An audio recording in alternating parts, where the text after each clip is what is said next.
Welcome. This is one of the interviews for the Sacred and Profane exhibition that the Dead Bunnies is doing with Teresa Lizamore and Associates. Today we're speaking to Mandy Johnston, one of the participating artists. So, Mandy, could you please tell us a bit about yourself? I'm a Joburg-based artist. Grew up, born and bred here. Went to Wits University and just kept studying. My folks said, try one term, and I ended up there 8 years. You did your Masters at Wits University. Tell us a bit about your Masters. My supervisor Yeah. was Jane Taylor, Okay. and she really pushed hard that the concept was firm and solid.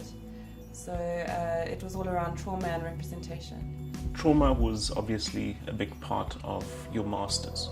Now, tell us a bit about the particular trauma. You know, asking myself why I'm an artist, why do people make art, what are the reasons for making art? And I used to ask myself, what makes you the most uncomfortable?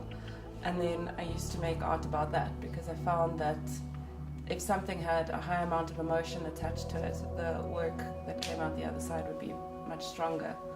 Now, trauma is such a wide scope. Please just elaborate on that.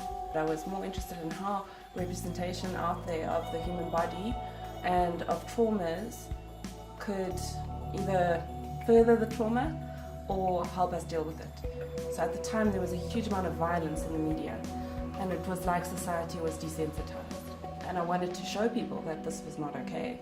In your last exhibition, you did a work which is entitled Waiting Room, with 3 large panel works and 2 copper wire sculptures. Please tell us a bit more about that. Okay, so the work was about a mining accident where 11 boys went down into a mine, and they were waiting in a thing called a waiting room, where you're supposed to switch out. So 2 will go down and 2 will come out. And what happened was the mine collapsed, and 2 of the boys who were in the waiting room survived, and the other 9 passed away.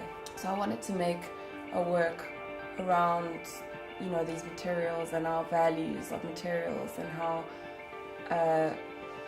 and it talks about the value of life, and it talks about the value of land, and it talks about exchange. Tell us a bit more about, for example, the graphite work Shadows, because I think that was an exquisite work. Okay. How does that relate to space and the power of space? So if you know graphite, the molecular structure of graphite is the same as a diamond. The only difference is that a diamond is configured differently, so it's much stronger. And graphite is layered, and it's in a fence-like structure. So I used the graphite to kind of depict the guard houses that were along the fence lines of the mining lands of the West Coast that are now, so the fence lines, the divides are dissipating. Now, the main purpose for this interview is dealing with the Sacred and Profane exhibition, which the Dead Bunny Society is doing with Lizamore and Associates. What is your understanding, or what is sacred to you? I am working on this idea that reality is slippery, and your understanding of what is profane and what is sacred is maybe completely different to mine, but through our conditioning in this world, it's probably very similar. There's something around freedoms of speech and expressions, because I've been investigating various people's interpretations of what is sacred, what is profane to them, and there's a huge crossover actually. You know, it's kind of a snake eating its own tail. It's a system. Talk to us about the materials that you are using and how it relates to your understanding of the sacred and profane. Okay, I've chosen to use drinking straws because they are an icon of consumerist culture. For me, I've used them in previous works.